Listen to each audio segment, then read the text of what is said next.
Okay guys, this is my friend's garden and I have a few things planted here, and I've been coming around here for a while, and I'd like to show you, don't know if that was a monarch butterfly just flying by. Maybe he'll visit us as we go through here.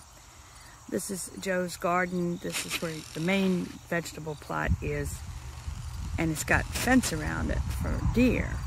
And here's a yucca plant, and here's a plot full of peppers.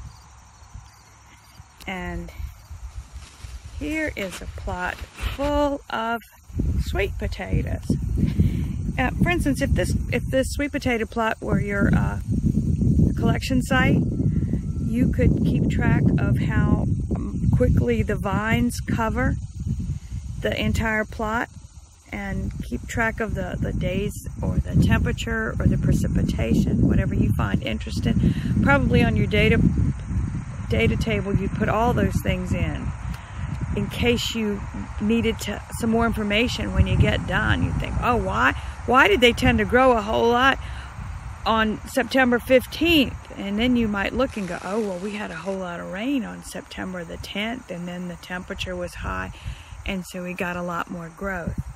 This is not just about proving, disproving your hypothesis. It's for data collection, and I want, when we finish, you to be able to look back and possibly explain why your hypothesis was right or why it was not right. So if you have access to something in your yard or in relative's yard that you can get to easily, that might be a good place to select. Here's a peony, and there's another flower there. The Russian sage in there, it's dying. I bought that one. Here are grapevines. These are really nice to keep track of. You've got these that are growing really big, and these not so much. These here that are very vigorous and full of, well, they were full of grapes. I think Joe picked most of them. He makes jam. But you could compare them to these couple over here, and it's rained so much we haven't been able to keep the grass out from around this stuff. You know, maybe if you have chickens, now that would be a really cool thing and pretty easy to count. Good morning, ladies. You could count how many chickens and compare it to the temperature, because they don't lay as much when it's really, really hot, really, really cold, I don't think, but you could do that if you have access to chickens. These are kiwi vines, and they have not produced anything at all. Don't know why. That wouldn't be very much interesting data unless you compared how much vine you got in comparison to no fruit. And there is supposed to be a male and a female one here on this trellis.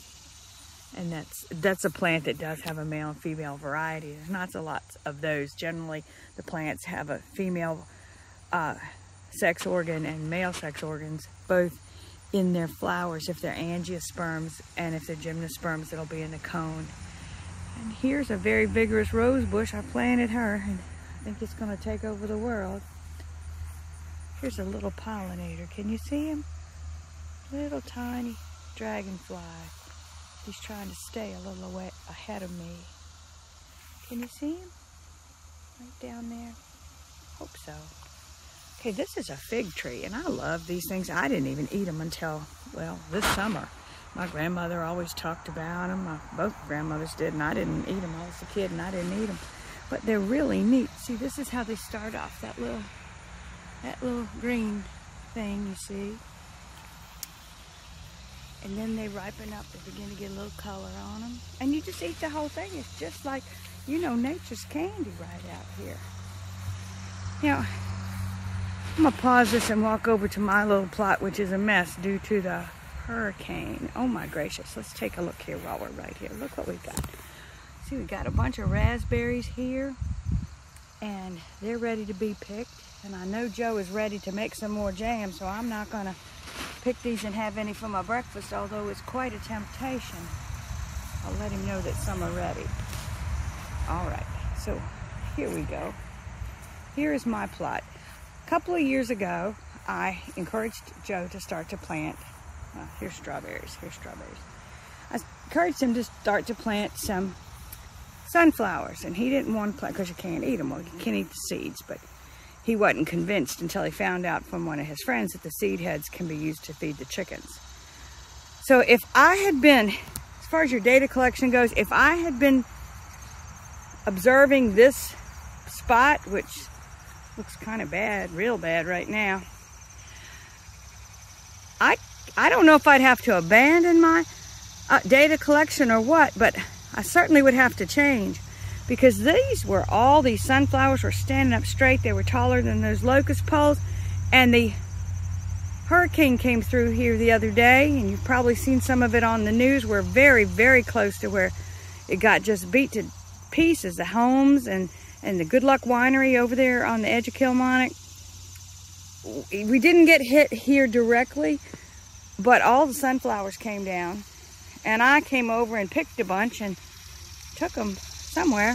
Can't remember now. So I don't know what I'd have to say about how long the sunflowers are going to live, because certainly if something knocks them down, they're not going to live very long. So that's kind of what your notes column is going to be for on your data table. Tell me about something odd that happens. And this morning I've come down here to pull up some of these basils. All that is basil, and it's really great to cook with. I planted those and grew them from seed,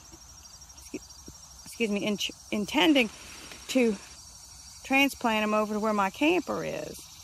So I'm going to try that today. I'm going to pull some up. I'm going to turn this off and I'm going to pull some up.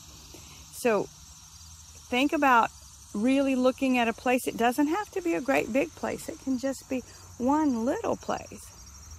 And make your observations as time goes by, all right? Okay, guys, take care. Love you. Have a good day. Thank you.